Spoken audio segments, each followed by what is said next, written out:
Bueno, muy buenas tardes. Disculpen la demora, sino que estábamos cargando el Excel que hicimos la semana pasada y que algunos de las personas que vinieron me pidieron que lo vuelva a tocar porque debido a que es la última clase o digamos la última parte de distribución física de medio año, es bueno que nos llevemos estas dos herramientas ya bien estructuradas, sabiendo cómo utilizarlas y que de manera fácil después ustedes por parte del CISEX puedan descargarla y que les ayude pues no a hacer el cálculo de este precio internacional de transacción de productos, ¿no?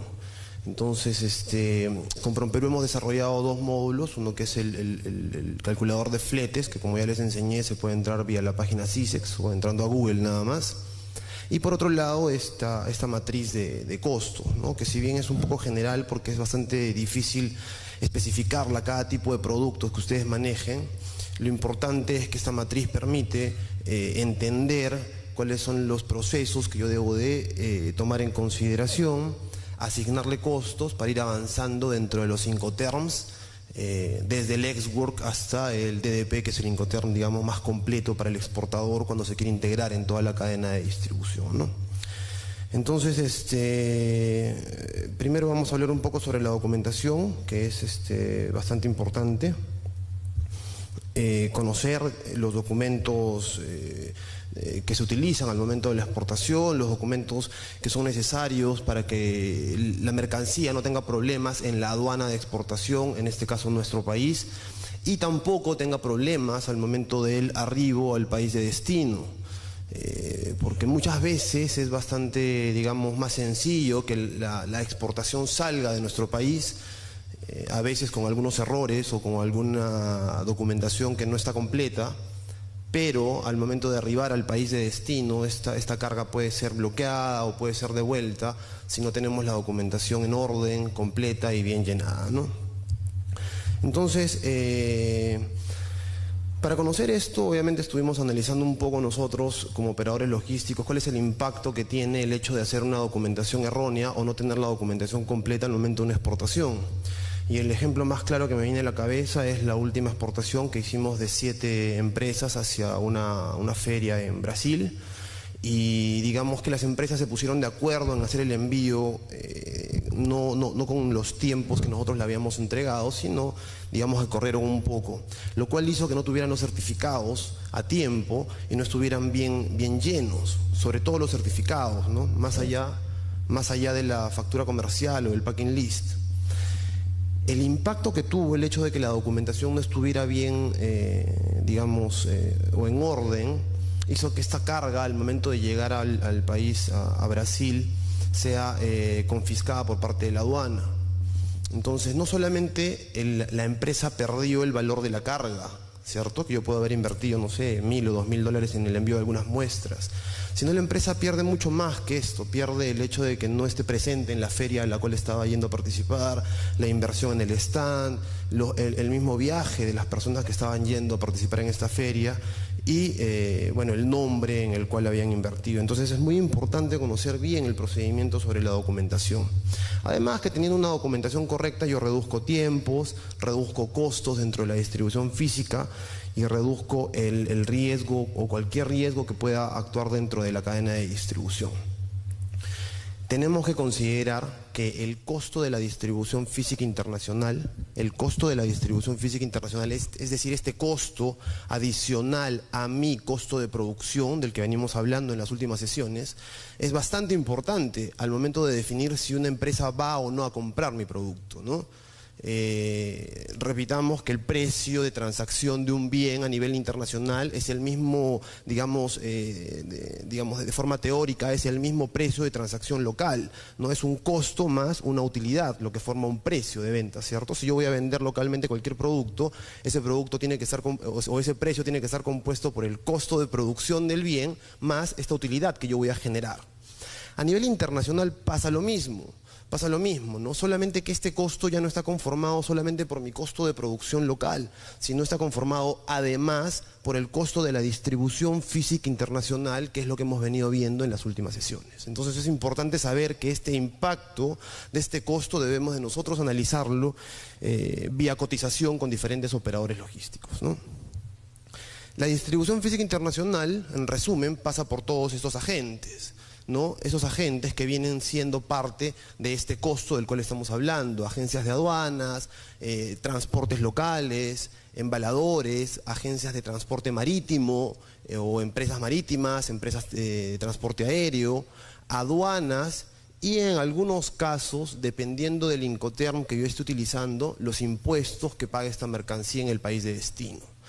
Que cuando yo trabajo en un Incoterm, que como ya sabemos me da mayor responsabilidad sobre la carga, que es el DDP, que es el Incoterm en el cual yo asumo los costos de los impuestos que paga esta mercancía en el país de destino, el impuesto viene convirtiéndose en un costo para mí y yo debo de analizarlo e integrarlo dentro de mi costeo. ¿Qué documentos emite un exportador entonces? Primero, hay un formato de instrucciones de embarque que maneja cada operador logístico. Entonces, lo primero que yo le pido a un operador logístico con el que yo vaya a trabajar es cuáles son sus instrucciones de embarque, porque cada uno tiene formatos diferentes. Entonces, en estas instrucciones de embarque, lo que yo le entrego al operador es cuál es la característica física de la carga. Es decir, el número de kilos o toneladas, el volumen de la carga, cómo está paletizada y si va a ir vía aérea o vía marítima. Y además incluyo dentro de estas instrucciones de embarque cuál es la ruta que yo quiero que siga la carga desde un punto A hacia un punto B.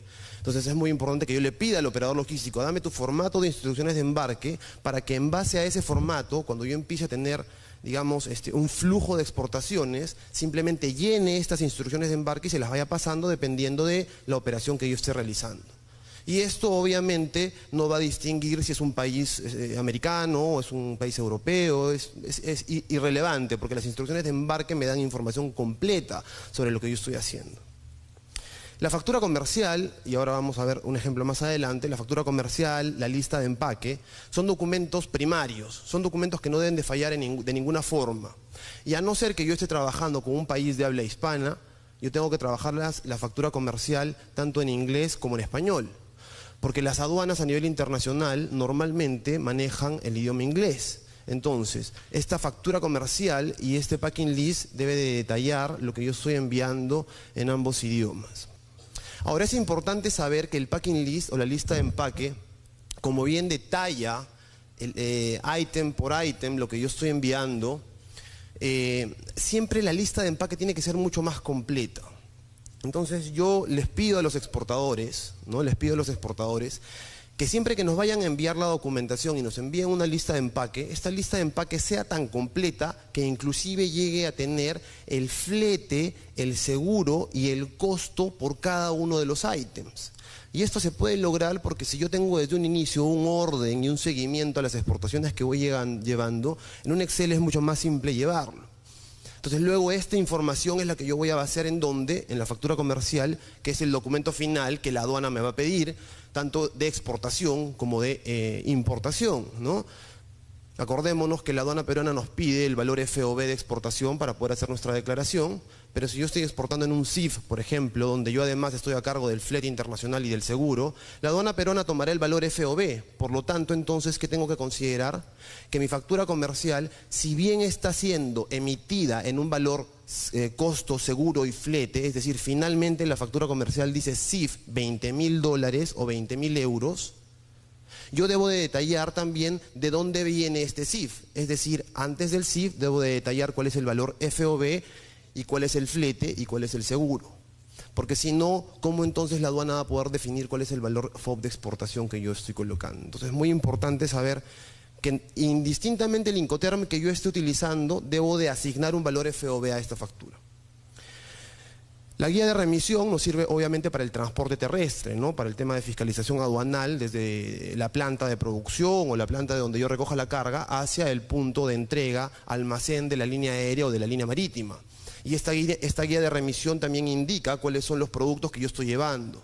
Es decir, si nos ponemos en el caso de que mañana un aduanero local o la policía aduanal nos para pues en camino desde, no sé, desde Ica hacia Callao, para el transporte que yo estoy, o el transporte que está llevando mi carga, lo primero que va a mostrar el transportista es esta guía, indicando en primer lugar quién es el dueño de la carga y en segundo lugar lo que está llevando, y debe de coincidir de la misma forma como la factura comercial, ¿no?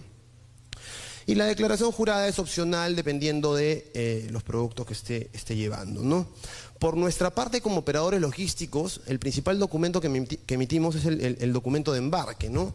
La guía aérea, en el caso de que el embarque sea aéreo, el Airwheel Bill, el Bill of Lading, que es el documento de transporte marítimo, la carta aporte, en el caso de que sea un transporte terrestre, digamos una exportación terrestre desde Perú hasta Ecuador, tiene que ir con un documento de embarque llamado carta aporte. De igual forma, así como hay una guía de remisión del cliente, el transportista tiene que ir con una guía de remisión del operador logístico, que de igual manera tienen que coincidir. Y finalmente la declaración única de aduanas, ¿no? Y la declaración única de aduanas es sumamente importante definirla en este momento. Muchos exportadores que están sentados acá de repente y que están empezando tienden a hacer exportaciones, por ejemplo, en un Incoterm XW, en un ex-work, ¿cierto? Que implica que ustedes como exportadores pues no tengan responsabilidad sobre la carga más allá de tener un producto listo en el lugar que ha convenido con el importador. Y esto significa que su carga tiene que estar lista en su almacén para que venga el operador logístico contratado por el importador y recoja esta carga de su almacén. Entonces están exportando en un Incoterm XW o ex fábrica que no implica responsabilidad logística para ustedes.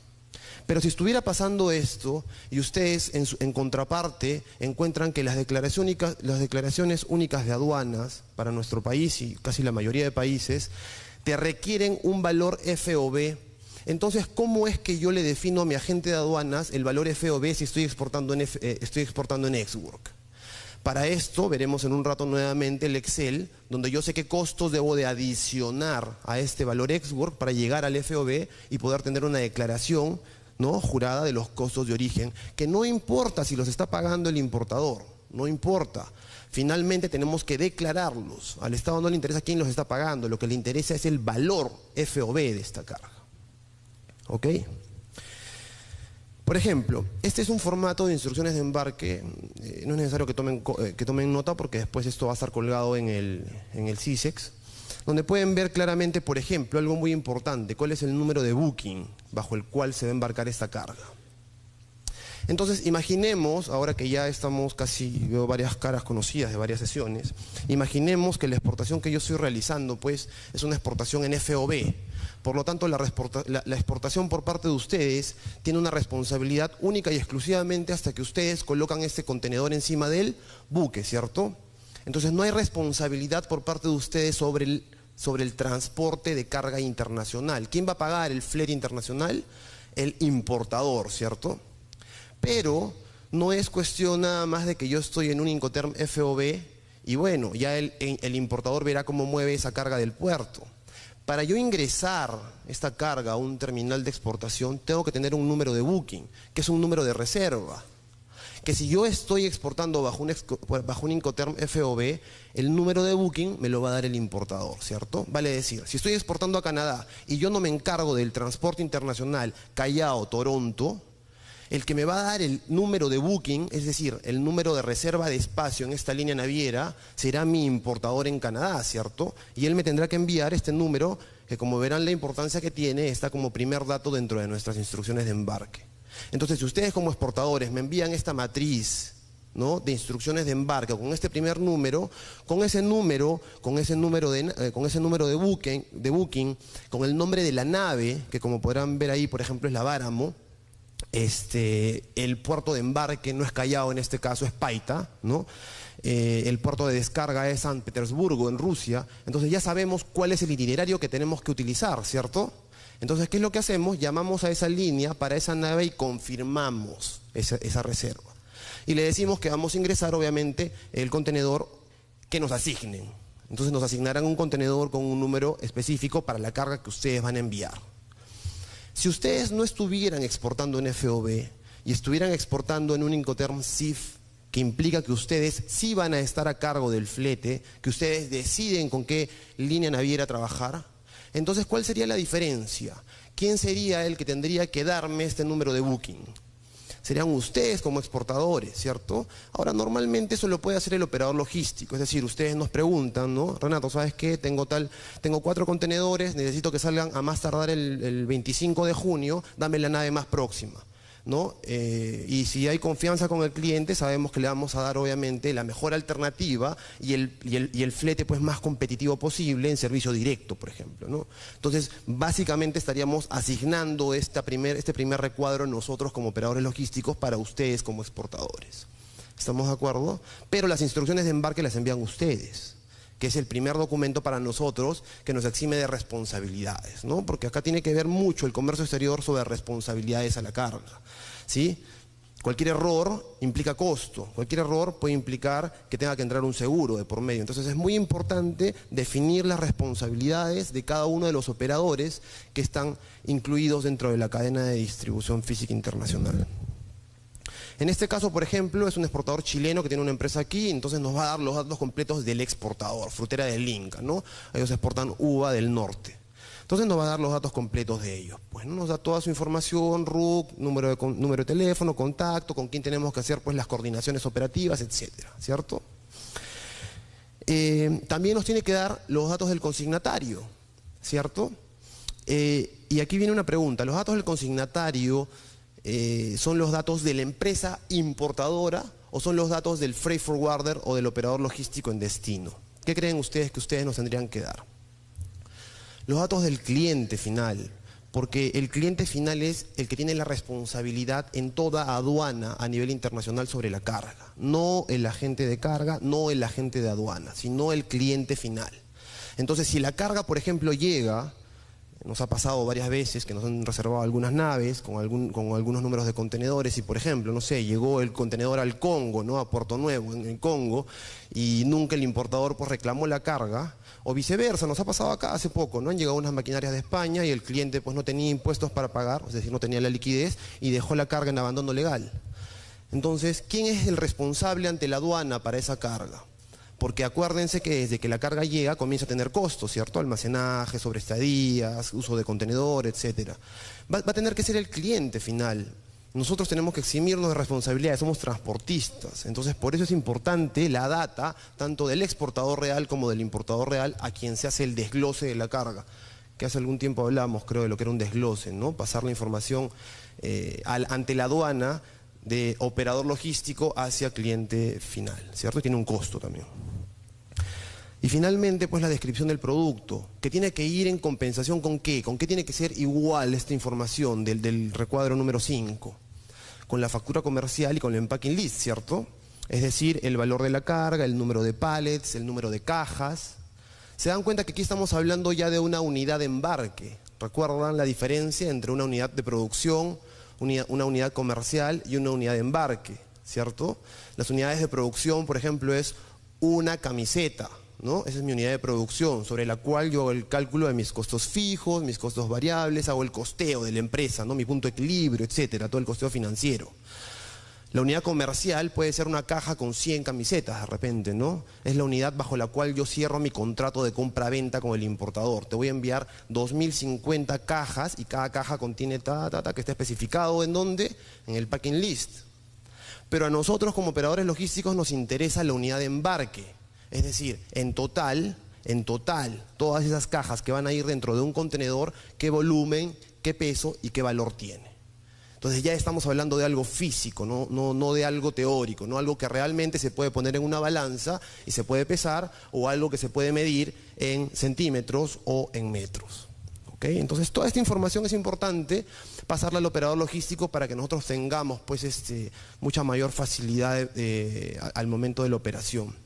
Cuando ya uno es exportador y comienza a tener un flujo, con lo que trabajamos es con esto, ¿no? Ya muchos, digamos, clientes tienen negociaciones con nosotros o negociaciones con la línea para tarifas específicas, ¿no? Y a veces lo que varía solamente, digamos, es el incremento por combustible, si subió, digamos, el petróleo. Perfecto. Pero la tarifa en realidad es negociada para una determinada cantidad de meses, por ejemplo, para 6 meses.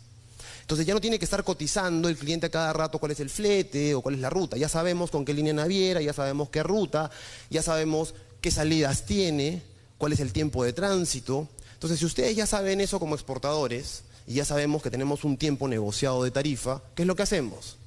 Enviamos esto nada más al operador, ¿cierto? Le envío al operador logístico cada 15 días o cada 20 días. Bueno, Renato, de acuerdo a mi producción, tengo estas instrucciones de embarque. Ahora estoy enviando 5.000 cajas, ahora estoy enviando 10.000 cajas, o asígname 10 contenedores, 4 contenedores, un contenedor, dependiendo de lo que ustedes estén manejando. Entonces se hace mucho más fácil y fluida la operación de logística, sea Ex-Work, sea FOB o sea CIF. ¿Se dan cuenta? ¿Estamos de acuerdo? Es importante manejar bien la instrucción de embarque, entonces. Los campos obligatorios, no voy a detallar esto mucho porque después esto lo pueden revisar porque quiero tocar los 3 temas fundamentales. Básicamente eso es lo que hemos conversado hace un momento. La factura comercial, muchos exportadores se vuelven exportadores después de ser comerciantes locales, lo cual por naturaleza en muchas empresas se puede dar, ¿cierto? Yo soy comerciante local y tengo una oportunidad de negocio en el exterior, entonces vuelvo mi empresa, además de ser comerciante local, una empresa exportadora. En ese caso, si recién estoy empezando, no tengo pues que abrir un nuevo set de facturas únicamente para exportación. A veces la misma factura se puede utilizar llenando los campos, obviamente sin IGB, porque a nivel internacional no se aplica el IGB, pero puedo utilizar las mismas facturas por el momento. Pero si ya comienzo a tener un flujo importante de exportaciones que va a equiparar lo que hago localmente, entonces ya podría tener, digamos, 2 numeraciones para tener una contabilidad mucho más transparente, ¿cierto? Más que transparente, más, digamos, llevadera para los contadores y para los financistas, ¿no? Pero la factura comercial debe de contener todos estos datos, ¿no? Debe de contener el nombre de la empresa exportadora, completa y con RUC, pese a que a nivel internacional a veces no nos exijan el RUC, es importante porque la factura comercial, por la primera aduana por la que pasa es por la peruana, ¿cierto? Entonces es importante. De repente el importador me dice, no sé, ni siquiera sé qué cosa es un RUC, pero la empresa peruana tiene que declarar ante la aduana peruana. Entonces la aduana peruana sí requiere el número de RUC y el nombre completo y real de la empresa. A veces entregan pues el nombre comercial, ¿no? De repente Andina Freight se llama Andina Freight, pero en realidad nos llamamos AF. No es así, pero digamos, ¿no? Entonces dicen, AF está exportando. Te vas a buscar al RUC y no existe pues AF. Es Andina Freight, tiene que ser el nombre completo para ubicar el RUC y la dirección real de la empresa y actualizada. Se debe llevar un registro, ¿no? De los números de facturas, el nombre completo, toda la información completa del importador a quien se le está facturando y la parte importante, ¿no? La parte que llena la factura, las cantidades exactas por cada pieza que se va a exportar en precios unitarios y precios totales. En esta parte, los precios unitarios y precios totales debería ser la división del Incoterm final que yo estoy utilizando. ¿Estamos de acuerdo? Es decir, si nosotros vemos que hay un subtotal, si es que hubiera algún impositivo, perfecto. Si no lo hay, no lo hay. En nuestro caso no existe, ¿no? IGB para exportaciones no existe, ¿cierto? Envío y tramitación tampoco existe de repente, puede existir. El total. En el total yo debo de colocar, por ejemplo, si estoy haciendo la exportación en FOB, total exportación FOB $20.000, ¿correcto? Entonces mi precio unitario va a ser 20.000 entre el número de unidades comerciales que yo estoy exportando. ¿De acuerdo? Pero si yo estoy exportando en CIF, significa que yo debo de colocar primero un total FOB, luego un costo del flete internacional, luego un costo de seguro y luego un valor total CIF. Pero el precio unitario no va a ser FOB, sino va a ser CIF. ¿Estamos de acuerdo? Porque tiene que ser el total final entre el número de unidades comerciales que yo voy a exportar. Podría darse el caso de que no sea un CIF, que sea un CFR, en el cual yo no estoy aplicando al impuesto, es decir, al seguro, ¿no? No estoy asegurando la carga. Entonces la carga va sin seguro, costo y flete, CFR nada más. Entonces sería el FOB más el flete y me da un total CFR. La descripción, en este caso, en este formato, nos dice debería estar en español y en inglés. Yo estoy un poco más allá. Siempre la factura de repente puedo hacerla en español con su traducción en inglés. ¿Estamos de acuerdo? Nada más. En español y su traducción en inglés y su traducción exacta, ¿no? Con la partida arancelaria, con todos los números y dígitos, etc. El HS Code, que viene siendo la partida arancelaria, que es el Harmonized System Code a nivel internacional, es el código armonizado que utilizamos todas las aduanas, porque la aduana americana no sabe qué cosa es una camiseta de punto. ni tampoco de repente sabe que es un t-shirt de punto con determinadas características. Ellos se guían por 9 códigos, que son los que ingresan en su sistema para saber qué impuestos paga o no. Entonces el HS Code es muy importante para saber en China, en Hong Kong, en Estados Unidos, de qué producto estamos hablando. Y finalmente el precio en dólares americanos o, dependiendo del país, puede ir en euros. El único país que he visto que factura en su propia moneda es Australia y a veces Canadá, lo cual está mal porque siempre pedimos que nos cambien a dólares americanos, que es, digamos, la única moneda con la que trabajamos nosotros en nuestra aduana, ¿no? Entonces es importante definir esto. Este es un modelo de factura comercial nuestro. Ustedes obviamente pueden tener un modelo de factura comercial propio, ¿no?, que a ustedes les permita trabajar su operación sin ningún problema. El packing list. En el packing list, la referencia y el número de la factura, así como el número de pedido, es importante. ¿Por qué? Cuando uno empieza una operación de exportación,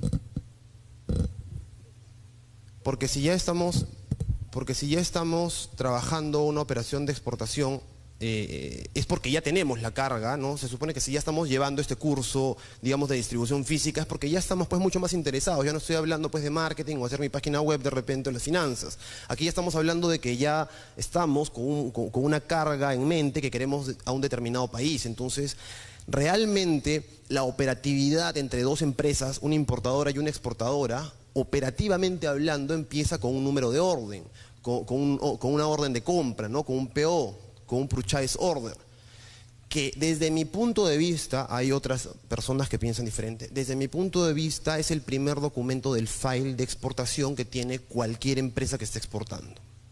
¿Por qué? Porque la orden de compra que coloca a un importador a un exportador es la afirmación de que está aceptando las condiciones que yo he colocado en ¿dónde? En una cotización, ¿cierto? Entonces, si yo voy a empezar una operación, yo cotizo a mi cliente, ¿cierto? Y yo tengo que cotizar de tal forma que esa cotización se transforme en una factura mañana, simplemente traspasando los datos. Lo que quiero decir es que la factura comercial viene siendo la cotización, porque en la cotización debo de ingresar toda la información completa del embarque que yo enviaría. Obviamente me responden: oye, pero ¿qué pasa, Renato, si mañana hacemos una negociación de precio o reducimos la cantidad? Esos datos pueden variar, pues por eso trabajamos en Excel, ¿cierto? O en algún sistema específico. Cambio pues de 200 cajas a 100 cajas, el precio no va a ser el mismo, ¿cierto? Pero ya varía solamente el número, digamos, o la cantidad o el precio, pero ya el formato en sí no va a variar. Entonces, cuando yo envío esta cotización y esta cotización es respondida por parte del importador, podría responderme en su propio formato de orden de compra. ¿O qué podría hacer el importador? Podría devolverme la misma proforma que yo le hice, sellada y firmada, aceptando las condiciones, ¿cierto? ¿Estamos de acuerdo? Entonces, muchas veces no existe un contrato de compra-venta internacional, sino la orden de compra, o mejor dicho, la cotización transformada en orden de compra, vale decir, mi cotización firmada y sellada por el importador, se viene convirtiendo intrínsecamente ¿en qué cosa? En mi contrato de compra-venta. Entonces va a tener valor legal, ¿cierto? Va a tener valor legal en el caso de que exista algún litigio o algún arbitraje internacional. Lo primero que tengo que mostrar es la aceptación de esa orden de compra, ¿cierto? Entonces, en esa orden de compra también, por ejemplo, estará la estructura financiera, cuál es el convenio de pago, de compra-venta que yo hice con el importador, si fue con pago por adelantado, si es con carta de crédito. Todo esto estará en esta orden. Entonces, esta información tiene que estar dentro del packing list. Si hablamos un paso atrás de esta instrucción de embarque con la que empezamos a hablar de la documentación, lo que ustedes tienen que hacer por cuestiones financieras, de cálculo y después de seguimiento es tener un packing list completo, que tenga el número de bultos por tipo de mercancía, que tenga el contenido de cada uno de los bultos que estoy enviando. Pueden ser 6 bultos, pero cada bulto no lleva la misma cantidad de ítems y de repente cada bulto tiene diferentes productos. De repente yo estoy exportando pues chalinas, chompas y además, no sé, chales. Entonces son 6 bultos con diferentes productos. Tengo que especificar qué va en cada uno de los bultos, ¿correcto? Las dimensiones exteriores de cada bulto, porque con las dimensiones largo, alto y ancho, siempre en centímetros, recomendación, es mejor siempre hacerlo en centímetros, porque en centímetros es mucho más fácil si mañana ustedes cambian a un transporte marítimo para nosotros hacer el cálculo. En cambio, si lo hacemos directamente en metros, para nosotros es más difícil trabajarlo hacia aéreo. Entonces, mejor hacerlo en centímetros, largo, alto y ancho por bulto, igual nos va a dar la sumatoria de todo el bulto que voy a hacer, que voy a exportar, ¿no? Y su peso bruto unitario, que es este peso que me arroja la balanza con la que yo estoy haciendo el cálculo en mi almacén, pues, ¿no? Si yo no tengo en el almacén, ese peso bruto lo tendremos al momento del ingreso al almacén al que estoy ingresando la carga para exportación. Recuerden, ¿no?, que en transporte aéreo me voy, por ejemplo, a Talma o a Swissport y el que me está recepcionando la carga, lo primero que va a hacer, aparte de la inspección antidrogas, va a ser pesar la carga y medirla, ¿cierto? En aéreo es mucho más sencillo porque pesan por bultos que son mucho más pequeños o pesan la paleta. En el transporte marítimo es diferente, ¿no? Entra el camión con su contenedor atrás, ¿no? Entra el camión con el contenedor y pesan el total del camión con el contenedor. ¿Y cómo sé cuánto pesa el contenedor? Cuando le resto la salida del camión con el chofer encima, pues, ¿no? Entonces la diferencia me va a dar lo que pesa el contenedor. Y si yo quiero saber cuánto hay de carga específica dentro del contenedor nada más, ¿qué le resto? La tara del contenedor, ¿no? Y la tara del contenedor está especificada en el mismo contenedor. O sea, en el mismo contenedor dice tara 2000 kilos, por ejemplo. Entonces, si el contenedor pesa 20.000 en total, 20 toneladas, y yo sé que el contenedor pesa 2 toneladas, ¿cuánto pesa la carga de adentro? 18, pues, ¿no? Que es finalmente lo que yo debo ingresar dentro de mi factura comercial. Muchos ingresan ambas cosas, ¿no? Peso bruto del contenedor, tara de contenedor y carga real, pues, ¿no? Muchos van mucho más allá todavía, ¿no? Fuera de embalaje, fuera de packing, etcétera, hasta el producto, pues, final. Pero eso ya depende, pues, de cómo quieran ustedes ser de específicos al momento de la transacción. Si tuvieran alguna pregunta, me levantan la mano y podemos irla solventando, ¿no? También es importante tener este tema, pues, de marcas y números utilizados, el número total de bultos, volumen total, peso neto, peso bruto total. Bueno, los totales finalmente, pues, es la sumatoria dentro del Excel, ¿no? No tengo aquí un Excel, un packing, pero los totales simplemente va a ser la sumatoria de los unitarios, no hay nada extraño ahí, así que eso es sumamente simple.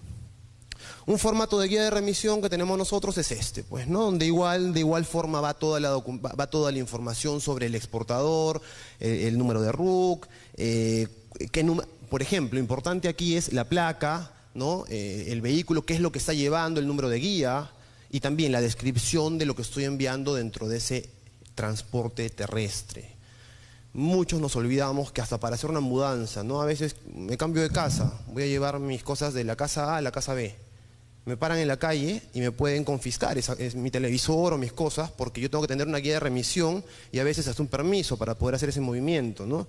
Igual para poder llevar la carga al puerto, no puedo simplemente transportarla, tengo que llevarla con documentación. Entonces tenemos que tener esto muy en claro, ¿no? Ok, acá por ejemplo tenemos un transporte X, servicios de transporte de mercancía en general, ¿no? Y ahí tenemos un tipo de guía de remisión, pues, ¿no? Donde, ¿quién es el cliente para ellos? Andina Freight, nos están haciendo un servicio. Esta empresa de transporte le está haciendo un servicio a Andina Freight, por lo tanto, ingresa toda esa data para que no tenga problemas. ¿De acuerdo? Obviamente, si por ejemplo no es una exportación y es una importación que están haciendo ustedes, es decir, trajeron una máquina, pues, ya trajeron una maquinaria, están recogiendo esa maquinaria del puerto y se la están llevando, pues, a Huachipa, ¿no? Entonces, ¿suficiente es mostrar la guía de remisión? No. El transportista, el chofer, tiene que ir con su guía de remisión y con la declaración de aduanas, con la factura comercial, con el packing list, con la autorización de levante por parte de la aduana y todo lo que cualquier aduanero pudiera pedir en el transcurso, para que no tenga problemas. Muchas veces se van con la guía de remisión nada más y en el camino tienen problemas, ¿no? Y después para sacar eso del Poder Judicial es bien complicado. Esta es una DUA provisional, ¿no? La DUA que se llena antes de la exportación, que viene siendo finalmente después la DUA final. Esta es la DUA que yo les explicaba cuando hacíamos el cálculo del precio y el costo FOB, y que ustedes pueden analizar de la competencia, ¿no? Si hablamos un poco fuera de solamente hacer mi costeo como exportador y yo quiero hacer un análisis y no quiero pagarle a una empresa pues $5.000 para que me busque el precio FOB de mercado al cual tendría que vender mi producto al exterior, entonces esta es la DUA que yo tengo que buscar de diferentes exportadores que más o menos tengan la misma característica mía como empresa y estén exportando el mismo producto. De manera tal que yo tenga un norte sobre el cual, si por ejemplo mi precio FOB unitario es de $10 y el precio promedio de mercado del mismo producto que yo estoy vendiendo es de $5, algo está mal, pues, ¿no? Porque mi costeo me está llevando a un costo muy alto en comparación al precio de venta de la competencia. Pero si vemos que la competencia pues está en $15 y yo estoy en 10, tengo un margen de 5 sobre el cual puedo jugar, ¿cierto? Que vendría siendo económicamente, lo que yo debería hacer es restar este precio promedio de la competencia menos mi costo total FOB para poder saber cuál es el máximo al cual yo podría vender ese producto para estar competitivamente hablando en el mercado. De igual forma, la declaración única de aduanas me va a pedir ingresar toda la documentación de la carga. Toda la documentación me va a pedir ingresar los datos del exportador, con qué líneas está yendo esta carga, si la exportación es aérea o es marítima. ¿Qué cosa me está dando de importante esa declaración provisional? Si vemos arriba a la derecha, ¿qué me está diciendo en esta específicamente? Que el canal es naranja, ¿cierto? Entonces sabemos que nosotros tenemos 3 tipos de canales, ¿no? Canal verde, canal rojo y canal naranja. El canal verde significa que la carga simplemente va a pasar y no tiene que ser inspeccionada por parte de la aduana. Ojo que la aduana tiene la potestad de pasar cualquier canal verde a rojo, ojo. Pero en este caso, por ejemplo, es naranja. En el naranja la aduana tiene la potestad de revisar solamente la documentación y no ir a revisar la carga. Pero el vista de aduanas, el especialista, podría tomar la documentación y decir, bueno, no, quiero revisar esta carga porque, por ejemplo, el valor FOB que están declarando me parece muy bajo. Vamos a ver, entonces tiene la potestad de poder jalar esa carga a un canal rojo e inspeccionarla, ¿no? Y finalmente un canal rojo donde yo comparo la documentación junto con la mercancía físicamente, y es el canal obviamente que más costo le da al exportador, pues, ¿no? ¿Por qué cuando yo tengo canales rojos tengo mayor costo logístico al momento de hacer mi costeo al FOB? Claro, pues no, porque si yo, pongámonos en el caso, ¿no? Tengo un contenedor, lo ingreso y es canal verde, genial, solamente está esperando mi carga 4 días para subirse al buque y irse, ¿cierto? ¿Qué pago? Lo convencional, derechos de embarque, ¿no? ¿Qué pago? Le pago a la agencia de aduanas para que haga su trámite, vistos buenos si tuviera, no sé, un transporte interno por ahí y los costos convencionales por TEU o por contenedor. Pero si no fuera así y tengo canal rojo y comienzo a tener varios canales rojos, los canales rojos me implican movilizaciones dentro de los terminales. Implica que mi contenedor, no creo que muchos hayamos entrado al puerto, yo en 14 años he entrado creo que 3 o 4 veces, pero hemos visto por afuera el puerto, ¿no? Y vemos que los contenedores están apilados, ¿cierto? ¿Sí? Cuando pasamos por allá por ventanilla, todos los contenedores están apilados. Entonces, cuando vemos estos contenedores apilados, tenemos que entender 2 cosas. Esos contenedores pueden ser o contenedores que han llegado de importación o son contenedores que están listos para ser embarcados en la nave que le corresponde. Por lo tanto, son o contenedores de impo o contenedores de exportación. Pero están en una zona en la cual los terminales asignan para exportación, en el caso de exportaciones.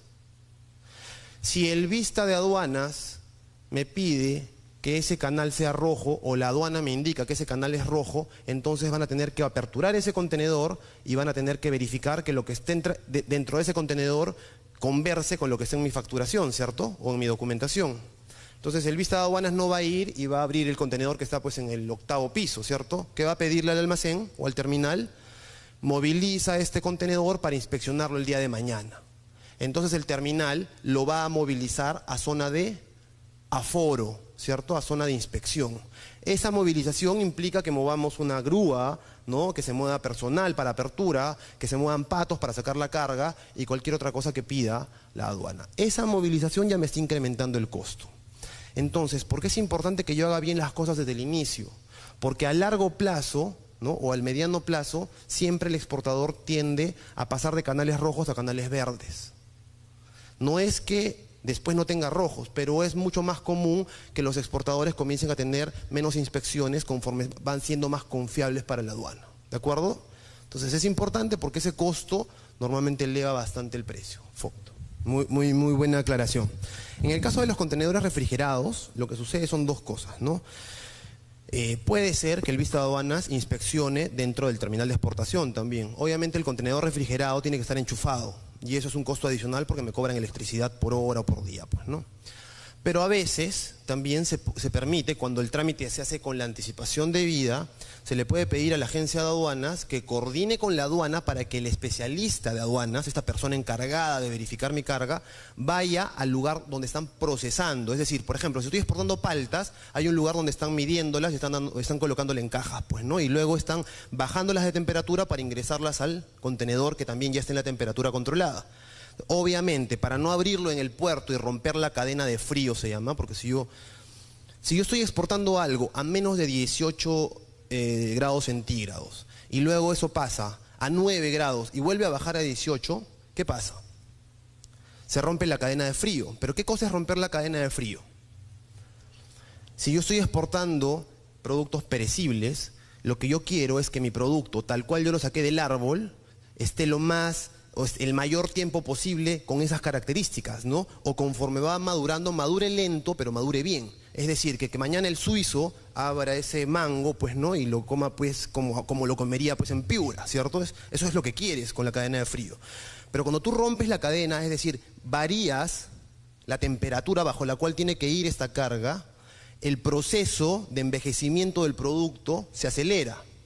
Entonces, en el ejemplo que teníamos de esta frutera, que está exportando a San Petersburgo, donde tenemos pues un promedio de 60 días de tiempo de tránsito, más 10 de aduana acá y 10 de aduana allá, y de proceso desde que salió 20 días más, casi son 100 días, ¿cierto? Entonces, si yo no hago bien el proceso y no hago una coordinación logística bien, se han dado casos hasta que he perdido mi buque y he tenido que embarcar en el siguiente, que es 15 días después. Entonces, ya no creo que al momento de que el producto llegue al destino final lleguen las condiciones que yo quiero, ¿cierto? No solamente por ese lado, sino tenemos otras condiciones importantes, ¿no? El cliente, ¿qué ha pasado acá? El cliente, muchas veces, ¿qué pasa? Hace una negociación respecto a pagos y a veces deja el 30 o el 20% del pago total de su factura en perecibles, a veces. Ese 30 o 20% lo deja contra arribo de mercancía en buen estado. Entonces, cuando llega esta carga a Rusia, el importador comienza a hacer un descarte y comienza a verificar. Obviamente yo puedo pedir una inspección SENASA para que lo que me dice el importador sea lo que realmente está pasando, ¿no? Y comienza a descartar y dice, bueno, enviaste 2.000 cajas, en realidad han llegado bien 1.900 nada más. Entonces 100 no me sirven, no creo que quieras que te las reenvíe porque no van a llegar, entonces la descartamos y eso ¿de dónde lo descuento? De ese 20% de garantía que él guardó, pues, ¿no? Entonces es importante contar con este procedimiento de cadena de frío desde el inicio y saber que si yo hago mal un proceso ante la aduana, podría demorar esta operación y podría afectar la cadena de frío. Esa es la declaración entonces. Los 4 documentos importantes para el transporte internacional son el Bill of Lading, arriba a la izquierda, para transporte marítimo, la Airway Bill, que es la guía aérea, ¿no? Para todo lo que es transporte aéreo, la carta aporte para terrestre, tanto en lo que es ferroviario como en lo que es transporte de ruedas, ¿no? Existe una más que es la multimodal, no es muy utilizada y muchas veces se utiliza la misma guía aérea o la misma guía marítima explicando cuál es la ruta que seguirá la carga. ¿Ok? Quiero dejar esta parte de documentación aquí porque de hecho he hablado de los principales documentos. Después pueden descargar ustedes y ver con mayor tranquilidad los documentos que están aquí, es decir, bajarlos y ver, pues, ¿no? Revisarlos. Recomendación, cuando cierro una operación con un operador logístico, lean, aunque sea por una vez en su vida, lo que dice atrás del documento, que está con letras más chiquitas, o sea, tengo que leerlo con lupa, está bien, lo entiendo, pero están todas las condiciones para que después no estén preguntando si pasa algo, pues, ¿no? ¿Qué pasa si, por ejemplo, se pierde o hacen un mal manipuleo? ¿La línea me paga? No, la línea no te paga nada, ni la aérea ni la marítima. Y creo que llegaron a un acuerdo dentro del CAS de que te pagaban $1 por kilo por producto malogrado. Entonces, si estoy exportando oro, te van a pagar $1 por, ¿no? Más o menos la comparación. Entonces, es mejor leer atrás y, en segundo lugar, asegurar mi carga siempre. Ya, el seguro debe de ser un costo asumido desde que yo empecé mi operación, desde que estoy cotizando la operación a mi cliente. ¿Ok? Entonces vamos a pasar al Excel, a no ser que tengan alguna pregunta aquí. ¿Alguna pregunta?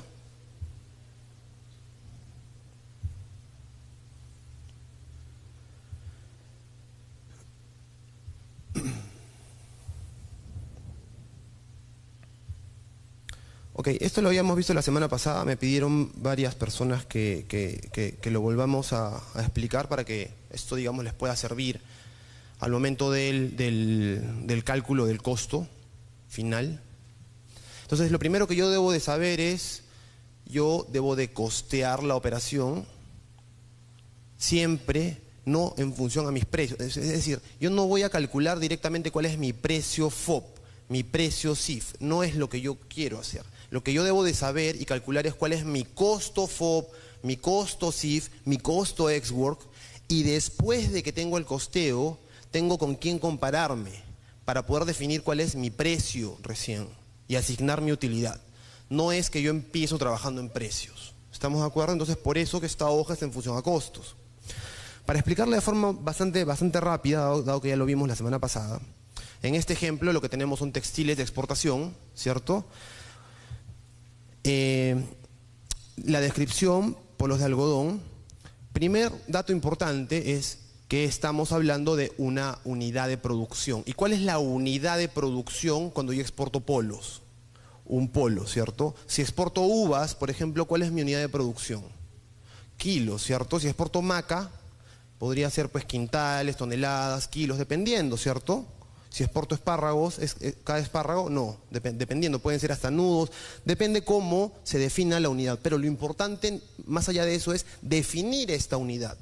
Porque si yo defino esta unidad, ya estoy hablando de algo sincero. O sea, dentro de mi empresa realmente estoy con algo que me puede ayudar a costear. ¿Por qué? Porque si yo sé que mi unidad de producción es un polo, y yo sé que mi pedido son 20.000 polos, entonces yo puedo costear todos los insumos y toda la materia prima que necesito para producir 20.000 polos. Claro, si sé que la unidad de producción es un polo, entonces yo sé en un polo cuánta tinta entra, cuánto algodón entra, etcétera, etcétera, etcétera. Entonces, ¿qué voy a poder saber? ¿Cuál es el costo total de producción de un polo? No es finanzas, no es economía, eso es lo que debe manejar cualquier administrador de negocios internacionales o alguien involucrado en las exportaciones.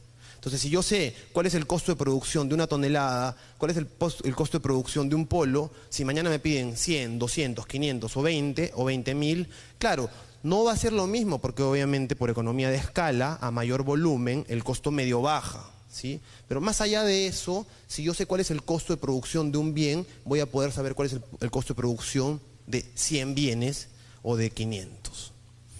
Entonces, en este caso, se definió que el costo de producción es 0.40 centavos por cada polo. Por lo tanto, ¿qué es lo que ha hecho esta empresa? Esta empresa ficticia ha hecho su cálculo de que ellos están diciendo, a mí me cuesta producir ex-work, porque esto es una exportación, ¿no? Ex-work, es decir, colocar un polo listo para exportación basado en 20.000 polos, ¿no? Me cuesta 0.4 centavos de dólar, que significa que este 0.4 incluye el costo fijo total de la empresa, el costo fijo total de la empresa que está destinado a la exportación. Recuerden esto, porque yo puedo ser una empresa que vende local e internacionalmente, pero no tendría por qué involucrar los costos locales, de venta local, en un costeo de la parte que voy a exportar, ¿cierto? No tendría, sería ilógico. Entonces lo que yo hago es el costo fijo total de la empresa, pero el costo fijo que está involucrado en la exportación, ¿cierto? El claro ejemplo es, si yo tengo dos gerentes, un gerente de ventas local y un gerente de comercio exterior, dentro de este costo fijo, ¿incluyo el sueldo del gerente de ventas local? No, ¿cierto? Pero del de comercio exterior, sí. Entonces, ese costo fijo total lo divido entre el número de unidades que me están pidiendo, que lo tenemos también aquí, que son 20.000 polos, ¿cierto? ¿Me siguen con la idea o no? Si mi costo fijo total son $10.000 y esos $10.000 son todos los dólares que yo voy a utilizar de forma fija para mi exportación mensualmente, entonces yo lo divido entre el número de polos que me están pidiendo. Nada más, tengo el 0. Por ejemplo, 3. Y luego sé toda la materia prima que entra en un polo, ¿cierto? Entonces, si yo voy a comprar, no sé, hilos, tintes, etcétera, todo lo que yo compre para fabricar esos 20.000 polos, de igual forma lo divido entre 20.000 y de repente 0.10. Entonces la suma de 0.3 más 0.10 me da 0.4, que es lo que esta empresa ha definido como costo de producción de cada polo de este pedido de 20.000 polos. ¿Qué cosa es importante? Que la orden de compra no viene en función a polos, por ejemplo, no viene en función a cajas. Y esta empresa sabe que en cada caja entran ¿cuántos polos? 100 polos. Entonces, hasta este punto, para ustedes sería sencillo llevar este ejemplo a sus casos prácticos o a sus propias empresas o a las exportaciones que están realizando. De repente alguno no, porque claro, podríamos irnos a los extremos, ¿no? Yo no produzco en escala, yo soy artesano y yo me tomo todo el mes produciendo un solo cuadro, yo exporto cuadros, pues, ¿no? Entonces yo me demoro pintando 3 meses un cuadro. Entonces tu costeo debe estar en función a una sola unidad de producción. Por lo tanto, tu unidad de producción va a ser igual a tu unidad comercial y finalmente esa unidad comercial va a ser tu unidad de embarque, ¿cierto? O sea, no es tan complicado si lo analizamos y tratamos de esto en gastarlo con nuestro know-how, nuestra empresa, el core business de la compañía, ¿no? Luego, si yo sé que son 20.000 polos, ¿puedo saber cuál es el peso bruto por caja? ¿Sí? Claro. Defino qué caja voy a utilizar, ¿no? Tengo una caja, pongo el número de polos que hemos quedado, que son 100, cierro la caja de exportación, y la pongo en una balanza. El peso que me dé es el peso bruto por caja, no hay más.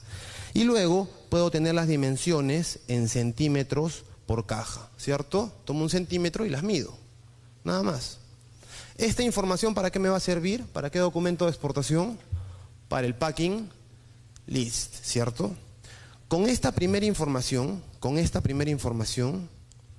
si no tenemos instrucciones de embarque, que son de las que hablamos en un primer momento, yo como operador logístico estoy tranquilo. Si ustedes van a hacer una exportación y me envían esto, yo les puedo cotizar de forma más rápida. Ejemplo, Renato, te voy a pasar información para que me cotices un embarque aéreo a Vancouver, ¿no? Y me pasan este Excel, lo que está enmarcado en este momento. ¿Les puedo cotizar? Claro, les puedo cotizar sin ningún problema, ¿no? Renato, quiero hacer esta exportación a Le Havre, Francia. Quiero hacerlo marítimo. ¿Puedo cotizar? Claro, porque para mí esta información me bota la información crucial para un operador logístico, que es esta que acabo de marcar. Entonces, la que acabo de marcar ya está con fórmulas, por eso que la vez pasada pedí que lo colgaran en el CISEX, espero que esté colgado, si no, vuelvo a pedir que lo cuelguen, ¿ok? Porque yo sé que este embarque pesa, como peso bruto, pesa 2.000 kilos. El peso volumen es más. El peso volumen, que se diferencia del peso bruto, característico, porque tiene otra fórmula de cálculo, ¿no? Las líneas aéreas calculan el peso en función al peso volumen, es decir, a la multiplicación del largo, ancho y profundidad que tiene el bulto completo en centímetros, y luego esta multiplicación en centímetros de las 3 dimensiones físicas lo dividen entre 6.000. Entre 6.000. Fórmula que tienen las líneas aéreas y que permite saber cuál es el peso volumen. Y dense cuenta que si yo bajo en centímetros, miren, está en 50 centímetros cada uno, por lo tanto el peso volumen es mayor que el peso real. La aerolínea me multiplica. Si por ejemplo, esta carga se va para Miami y el costo es de $1 por kilo total, ¿cuánto me cobraría la línea aérea? ¿4.166 dólares o $2.000? viendo el peso volumen y el peso real que tenemos acá, ¿no? Tenemos un peso volumen de 4.166 kilos y un peso real en balanza de 2.000. Si el flete que me cobra una línea es de $1, por ejemplo, de Lima a Miami, ¿cuánto me cobrarían en este caso? 4.166. Dense cuenta que si yo bajo las dimensiones, por ejemplo acá le pongo 10, entonces el peso volumen ¿cuánto es? Y el peso real es, entonces ¿qué me cobraría la línea? 2.000, ¿cierto? Entonces por eso es importante que ustedes puedan utilizar esto para más o menos tener el cálculo de lo que están enviando. De igual forma, para el transporte marítimo, ya no es en centímetros, sino es en metros. ¿Estamos de acuerdo? Entonces, lo que estamos haciendo aquí es la multiplicación en metros del volumen que tiene, o mejor dicho, el cálculo volumétrico de este embarque.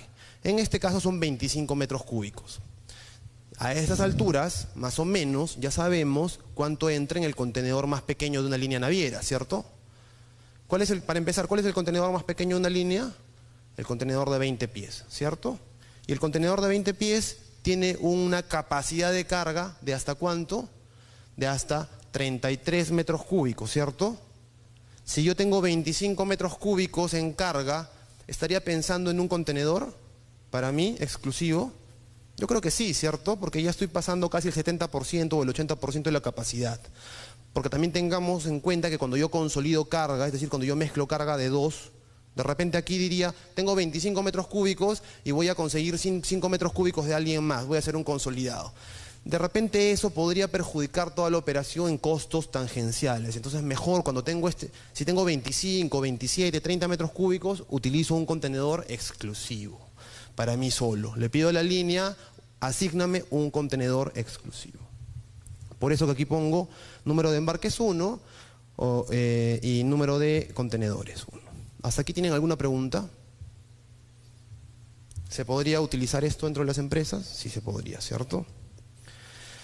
Entonces, de aquí partimos a 3 puntos esenciales y quiero hoy día sí terminarlos porque la vez pasada no se pudieron. De acá pasamos a utilizar esto para los Incoterms.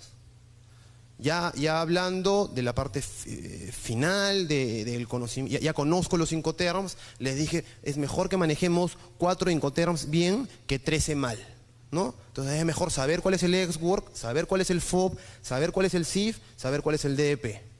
Si después me quiero especializar en Incoterms, bueno, me compro vía internet de la Cámara de Comercio Internacional Incoterms 2000 y los leo, ¿no? Mejor en inglés sobre todo para poderlos entender. Pero si no, me especializo en estos 4. Entonces, ¿de dónde estoy partiendo? Parto del costo de producción del cual hablamos hace un momento, de este 0.4, ¿cierto? Entonces, ese 0.4 es mi costo de producción, pero ya es un costo de producción, ¿qué cosa?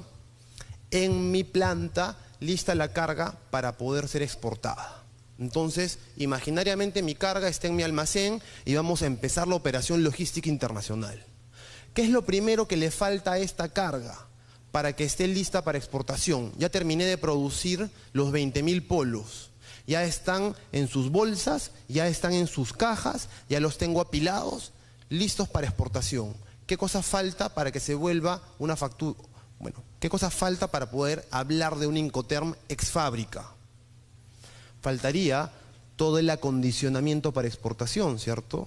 Que es un embalaje con sus marcas, ¿cierto? Que es, por ejemplo, una paleta de madera fumigada y con su certificado de fumigación, ¿cierto?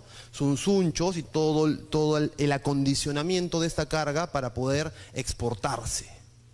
Entonces ese es el primer costo que yo voy a calcular. Porque yo podría no exportar esto y venderlo localmente, ¿cierto?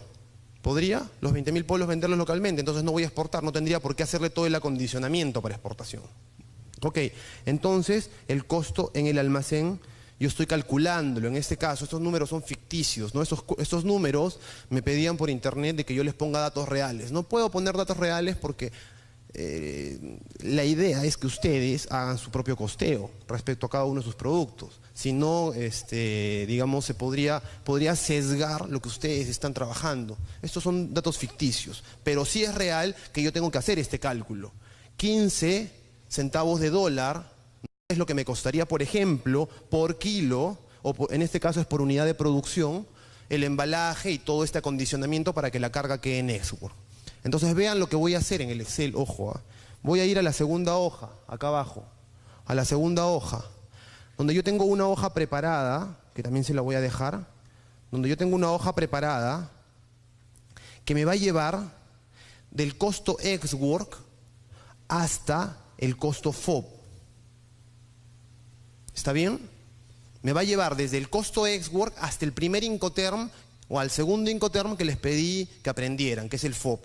Entonces ya teóricamente sé que el FOB es el Free On Board Incoterm, que implica que yo tenga la mercancía libre a bordo, el contenedor está posicionado encima de la borda del buque, por lo tanto, entre mi almacén en San Juan del Lurigancho y el Callao, buque, mi contenedor encima, hay costos, ¿cierto? Esos costos son los que vamos a calcular aquí. Todos estos costos que vamos a nosotros ingresar aquí, ¿de acuerdo? A lo que yo le llamo gastos en origen. ¿Estamos de acuerdo? Entonces los gastos en origen que vienen siendo todos esos gastos, todos esos costos en los que yo me involucro, que yo pago cuando no estoy exportando en ex-work, sino estoy exportando en FOB. Por lo tanto, costo ex-work más gastos de origen va a ser igual a costo FOB. ¿Estamos de acuerdo? ¿Dónde tomo esa información? En esta hoja de datos. Y esta hoja de datos, lo primero que me va a dar es justamente eso, todos los gastos de origen. Entonces yo comienzo a definir cuál es el costo de recojo para el transporte aéreo para este número de kilos, ¿no? O para este número de polos, ¿cierto?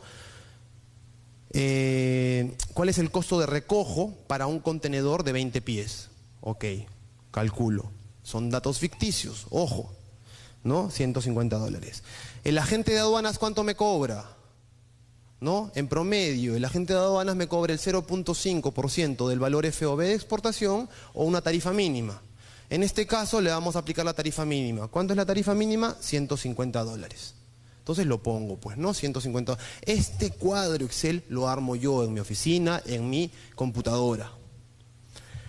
¿Por qué? Porque si mañana, y además está entrelazado, está entrelazada la hoja de datos, esta hoja de datos, ¿ok? Está entrelazada con esta hoja de resultados. Por lo tanto, si yo hago cualquier cambio aquí, sea en el costo de producción, o sea en el número de polos, o sea en el total del pedido, va a variarme todo. Eso es lo importante de hacer una hoja anidada, que yo hago un cambio en el inicio y el resultado me va a cambiar. No tengo que volver a hacer todos los cálculos, ¿no? Entonces eso se llama eficiencia dentro de la empresa. Luego tenemos el costo de emisión de guía aérea o de guía marítima, ¿no? En aéreo es la guía aérea, como hemos visto, en marítimo la guía marítima o el bill of lading. Los derechos de embarque, que solamente se pagan en transporte marítimo, ¿cierto? Un estimado por contenedor, $300, estimado también, ¿no? Vistos buenos, $350, ¿no? El courier, porque muchas veces yo tengo que tomar un costo de courier porque el exportador tiene que enviar los documentos originales, ¿a quién? Al importador. En transporte aéreo, la documentación va con la carga. ¿Estamos de acuerdo? Porque obviamente si yo voy a enviar un courier y voy a enviar la carga aérea, van a ir en el mismo avión, pues, ¿no? Entonces, mejor la documentación va con la carga. En cambio, si yo estoy enviando un transporte marítimo, como el que veíamos a San Petersburgo, bueno, 20 días antes de que llegue el buque a este puerto, yo envío vía courier, que demora 2 o 3 días, toda la documentación al cliente, para que él pueda tener toda la documentación lista para desaduanar. Por eso tengo que asumir un costo de courier también, ¿cierto? Luego tenemos gastos operativos, cualquier gasto operativo adicional, personal, reembalaje o alguna inspección adicional, cualquier gasto operativo que yo considere, ¿no? En aéreo tengo que considerar también, y en marítimo, si es que existiera un reconocimiento previo o de repente un canal rojo, ¿cierto? Entonces va a haber este tema de movilización que les decía, ¿cierto? Esta movilización. Entonces, pueden haber costos adicionales, pueden haber. Por eso que esto ustedes se lo piden al operador logístico y el operador logístico les cotiza. Les decía entonces que lo importante es que ustedes le den esto al operador, y que le digan cuál es el Incoterm bajo el cual van a exportar. Entonces, si me dicen, Renato, voy a exportar en FOB, yo tengo dos cosas importantes. Este resultado de lo que ustedes me han dado y sé que es en FOB. Por lo tanto, la empresa que les va a cotizar todos los gastos de origen y les va a decir cuáles son los costos al FOB. ¿Estamos de acuerdo? Entonces ustedes van a poder llenar esta data con lo que le han pedido, no solamente a uno, sino mínimo a 3, ¿cierto? Cuando yo cotizo, tengo que cotizar mínimo 3 operadores para poder comparar servicios, precios, etc. Entonces, cuando yo tengo esta hoja de resultados, he ido colocando aquí la información de lo que le corresponde al marítimo y de lo que le corresponde al aéreo. Entonces, primera pregunta, yo tengo cuál es el costo de origen total si mi exportación es marítima. ¿Tengo esa información? Claro. La suma de todo esto, ¿cuánto es? $1.450. Si yo quiero hacer la exportación aérea, sé cuáles son los gastos en origen para mi exportación ahora que decidí que es aérea. Claro, la tengo aquí. Aéreo, y la sumatoria es $870. Entonces yo les hago una pregunta. ¿Cuál es el costo? El costo va a ser entonces C3 más C14, ¿cierto? Voy a poder saber el costo marítimo total de $4.450, ¿no? El costo FOB. ¿Se puede hacer o no? ¿Podemos llegar a este dato acá que lo he puesto con rojo? ¿Podemos lograr ese dato? ¿Sí? Claro, lo único que hemos hecho aquí es sumar. Yo tengo mi costo marítimo de $3.000, tengo mi costo aéreo de 3.000, porque en este caso es igual. A veces el aéreo puede ser un poco más caro, porque el embalaje aéreo a veces, pues, no sé, es un poco más bonito, ¿no? Que el marítimo es más protección, el aéreo es más marketing. A veces en el aéreo el cliente ya le pone las marcas porque así se va hasta la tienda por departamentos, entonces no le puedo poner cualquier embalaje.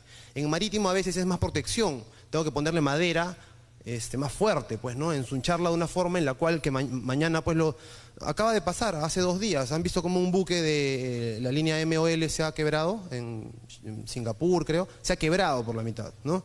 Entonces ahí hablaba, no me acuerdo quién me hablaba de seguros, ¿no? Ahí hay un tema de seguro bastante interesante que sería bonito, ojalá lo toquemos en la siguiente sesión. Entonces, yo tengo mi costo, acá, esos 3.000. Pongamos atención que aquí es la parte más importante, ¿no? Esos 3.000 de aquí, aéreo y marítimo. Y he calculado mis costos en origen para ambos, aéreo y marítimo. Entonces yo sé por teoría que mi costo ex-work más el costo de origen me va a dar el costo FOB. Entonces puedo saber que mi costo FOB marítimo es de $4.450 y saber que mi costo FOB aéreo es de $3.870. ¿Se puede llegar a esto? Sin ningún problema. Más allá de que ahorita me digan, no, Renato, en marítimo es FOB, en aéreo es FCA. No. Tomemos como marítimo y aéreo FOB, después entenderemos el porqué. Entonces, recién a este costo yo le puedo asumir una utilidad. ¿Estamos de acuerdo?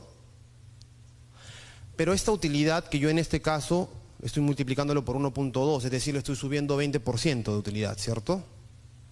Recién yo puedo definir esta utilidad después de que hice un estudio de mercado, pues, es lo que les decía hace un momento. Si yo quiero hacer un estudio de mercado y ya sé cuál es mi costo FOB, ¿cuál es mi costo FOB unitario? ¿Cuál es mi costo FOB unitario? ¿Cómo calcularían su costo FOB unitario en este caso? ¿Qué dividirían? ¿Este costo entre cuánto? Entre 20.000, ¿cierto? ¿Por cuántos polos son? 20.000. Entonces el primer dato es, yo sé cuál es el costo FOB de 20.000 polos. Entonces puedo saber cuál es el costo FOB de un polo sin ningún problema, lo divido entre 20.000, ¿cierto? ¿O no? Entonces yo me voy a hacer una investigación y un análisis de las declaraciones de aduanas que hacen mis competidores. ¿Puedo hacer eso o no? Yo entro a la SUNAT, sunat.gov.pe, entro a operatividad aduanera, ¿no? Y comienzo a bajar, no sé, declaraciones de aduanas de algunos competidores que exporten lo mismo que yo o el mismo tipo de producto. Es chamba, claro, es chamba, pero lo puedo hacer para ahorrarme justamente el tener que pagar a una empresa tercera que me haga este análisis, ¿cierto? Entonces, después de que yo tengo esta información y sé que el precio promedio de mercado pues es por polo, no sé, 0.5, como lo tenemos acá, y mi costo es 0.3, ¿estamos en el mercado? Claro, pues porque yo sé que el precio promedio de mercado es 0.5 por polo, es decir, 50 centavos por polo. Y yo tengo un costo unitario ¿de cuánto? De 0.3. Entonces, ¿cuánto me queda para jugar? 0.2, ¿cierto? Entonces, es un análisis simple, no tenemos que ser teóricos, matemáticos para poder hacer esto en nuestra empresa. Es un tema administrativo, o mejor dicho, de administrador, de gerente, ¿no? De igual forma, lo hacemos en el aéreo. Y ya está. Entonces, definí mi precio a una utilidad de 20%. Entonces, tengo mi precio. Este precio FOB, este precio, ¿no? Esto va a ser un precio FOB. ¿Dónde va a ir? ¿Dónde va este precio? Total y unitario. ¿Dónde va? La factura comercial, pues. Nada más, ¿no? Más todo lo que hemos aprendido de lo que tiene que llevar una factura comercial. Entonces, así es como defino mi precio. ¿Estamos de acuerdo? Definí mi precio FOB. De aquí para adelante, ¿cuál sería? Primero, ¿alguna pregunta sobre esta parte? Sobre definir el precio FOB.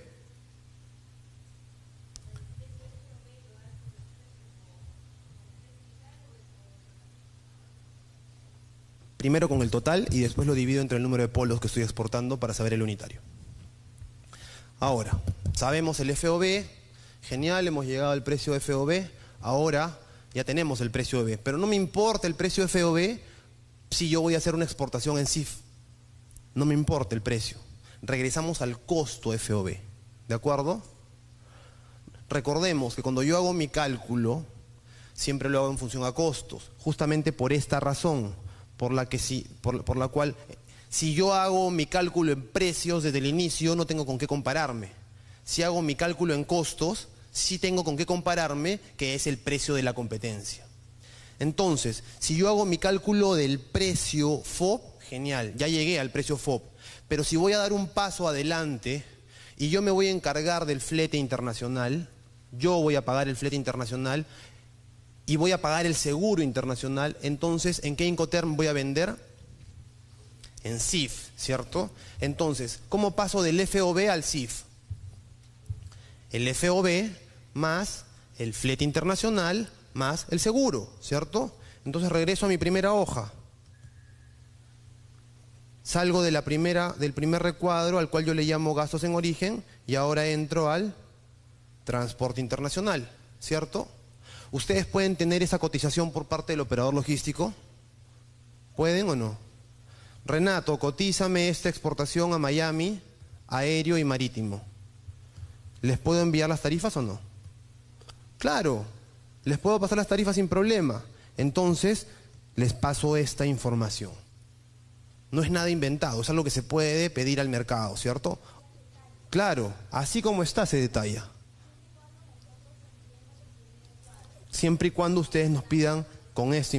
¿Por qué les digo que este cuadro inicial es importante? ¿No? Ya en una confianza de 7 clases de distribución física internacional. Si a mí me llega un email, ¿no? Renato, te cuento pues que abrí una empresa hace 20 años y estoy tratando de exportar, ¿no? Y me escriben un testimonio, ese email nunca lo voy a responder. ¿Estamos de acuerdo? Porque el tiempo que nosotros tenemos lo tenemos por cotización. Entonces, si a mí me llega un email, Renato, cotízame esto a Miami, primero, ¿qué voy a pensar? Que la empresa sabe lo que hace, ¿cierto? O sea, que para mí es un embarque real. No estoy ayudando a alguien a hacer su tesis. ¿Me entienden o no? Estamos hablando de algo real. Entonces, yo o los ejecutivos comerciales los van a tomar en serio y les van a cotizar ¿en cuánto tiempo? En 2 horas está esta cotización hecha.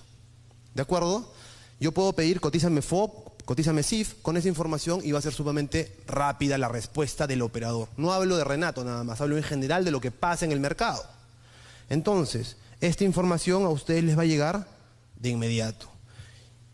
¿Cierto? ¿Qué les estoy diciendo? Les estoy diciendo que el flete aéreo es de $2.5 por kilo. ¿Cierto? Les estoy diciendo que el costo del seguro aéreo es del 0.5% del valor FOB. ¿Ya tenemos el valor FOB? Ya lo tenemos, ¿cierto? El costo marítimo del total, el costo total marítimo de este envío son ¿cuánto? $2.000, ¿no? Y el costo del seguro marítimo es el 1% del valor FOB de la carga. Siempre el seguro marítimo es más caro que el aéreo, ¿por qué? Porque hay mucho más riesgo en un transporte marítimo que en un transporte aéreo, ¿cierto? Genial, entonces, ¿qué hacemos? Tengo el costo FOB, ¿cierto? ¿Es lo mismo que acá arriba? ¿O no? ¿Sí? ¿Tengo el costo FOB o no? Claro, este es el mismo costo de arriba. Perfecto. Ahora, ya sé cuál es el flete. ¿Lo sé o no lo sé? Claro, yo sé que el marítimo era 2.000 y sé que el aéreo era 2.3 o 2.5 por kilo. ¿Lo multiplico por qué? Por el número de kilos, nada más, ¿cierto? Esto también lo puede hacer mi propia hoja Excel. Sé el seguro, sé que es el 0.5 y el 1%, por lo tanto también puedo saber esto. ¿Estamos de acuerdo o no? ¿Tenemos las tres informaciones claves para poder llegar a un CIF, sí o no? Claro, ¿cuál va a ser mi costo CIF? ¿Cuál va a ser mi costo CIF? Va a ser mi costo FOB, más el flete, más el seguro, tanto para marítimo como para aéreo, ¿cierto? ¿Estamos o no? Entonces puedo llegar con tranquilidad a definir cuál es mi costo FOB, mi costo CIF para aéreo y para marítimo. El costo CIF para transporte marítimo es $6.574. El costo CIF para el transporte aéreo es $14.343. Quiero saber cuál es el precio CIF unitario. No hay ningún problema. ¿Lo divido entre cuánto? ¿Entre cuánto divido estos dos datos? Entre 20.000, que es el número de polos que estoy enviando. Entonces puedo saber a ciencia cierta cuál es el precio con una utilidad, en este caso, por ejemplo, del 30%, ¿no? ¿Cuánto es el costo unitario CIF de este polo en Estados Unidos? ¿Puedo o no puedo? Sin ningún problema. Entonces, si yo sé que la aduana americana es una aduana que también me da información, ya mi competencia para un precio CIF ya no solamente es la competencia peruana, ¿cierto? Porque a Estados Unidos, ¿quién exporta? Exporta a Perú, exporta a Singapur, exporta a China. Entonces yo puedo saber cuál es el precio unitario CIF al que compra Estados Unidos este tipo de producto. ¿Puedo saber eso o no?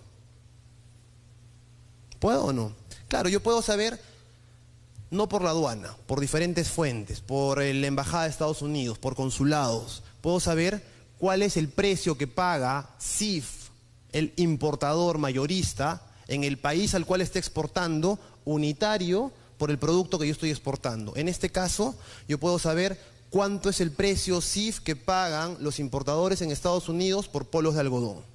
Por polo. Entonces, si yo sé cuál es el precio CIF que declaran los exportadores de diferentes partes del mundo hacia Estados Unidos, y sé cuál es mi costo CIF, sé que si mi costo CIF es más que ese precio, estoy fuera de mercado, ¿cierto? Pero si mi costo es menor, entonces sé cuál es mi margen para poder vender, ¿sí o no? Lo mismo que pasaba en el FOB. ¿Recuerdan o no? El exportador declara 0.5, mi costo es 0.3, entonces tengo 2 para jugar, ¿cierto? Igual aquí, tengo mi precio CIF 0.4. Si sé que el mercado está pagando $2 por polo en CIF, estoy, ¿cierto? Jugando. Pero si el mercado está pagando 0.20 centavos, ¿estoy en el mercado? No, ¿cierto? Entonces, además de poder calcular mi precio CIF, me ayuda a saber cómo estoy en el mercado. ¿De acuerdo? Entonces, hasta aquí hemos llegado a un costo CIF. Y para terminar, 2 minutos, ¿puede ser? ¿Sí? Y quiero terminar con esto porque justamente esa es la parte más interesante. No es que sea la más interesante, sino es lo mismo, ¿no? Los datos de una exportación que ya no termina en el CIF pasan ahora de la aduana de Estados Unidos ¿a dónde? ¿Qué es el DDP? ¿Qué es un puerta a puerta?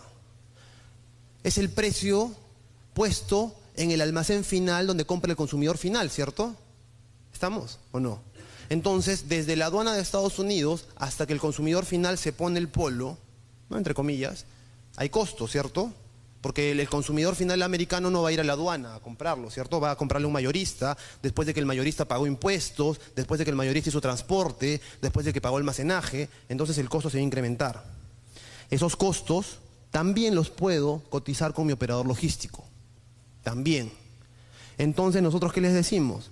¿Cuál es el Customs Brokerage en Estados Unidos, que es lo equivalente al agenciamiento de aduanas? ¿Cuáles son los duties and taxes que paga esta mercancía, que son los derechos e impuestos? En el caso que ustedes estén vendiendo en DDP y ya no en CIF o en FOB o en Ex-Work, ¿cierto? Les va a interesar esta información, el costo del recojo, del almacenaje y el costo de la entrega. Porque la suma de todos esos costos les va a dar los costos en destino, que son todos estos. Entonces, si yo hago un copy de esto nada más, ¿no? Vamos a llegar a un costo CIF, ¿cierto? Que era lo que habíamos visto hace un momento. Copio esto. Ojalá que se copie con todo y fórmula, si no tenemos que volverlo a hacer. No. ¿Ok? Si yo hago esto nada más, ¿ok? Lo que tengo como base es mi costo CIF. ¿Ok? Costos en destino. Costos en USA ponemos acá, por ejemplo, ¿no? ¿Y qué digo? Para transporte marítimo, ¿cuánto es? 622, ¿cierto? Y para transporte aéreo, ¿cuánto es? 511. ¿Se puede hacer eso? Sin ningún problema, ¿cierto? Además, ¿cuáles son los derechos e impuestos? Duties and taxes, que los tenemos acá calculados, que era el 30%. ¿Se acuerdan? Que lo tenemos en la otra hoja. Acá está. Les dije que es el 30% que paga esta carga en Estados Unidos. Entonces lo que hacemos es duties and taxes. Para marítimo, 4.372 y para aéreo, 6.703. ¿Cuál va a ser entonces mi costo DDP? ¿La suma de los tres, sí o no? Suma. ¿La suma de los tres, sí o no? ¿Estamos en el costo DDP o no? Sin ningún problema. ¿Estamos de acuerdo? ¿Con qué podría comparar esto inmediatamente? Lo primero que yo haría en este caso, y ya para terminar con la sesión, es voy a dividir esto entre ¿cuánto? Entre 20.000. ¿Ok? No debería hacerlo así, sino debería irme a la otra hoja y jalarlo. Igual acá, ¿no?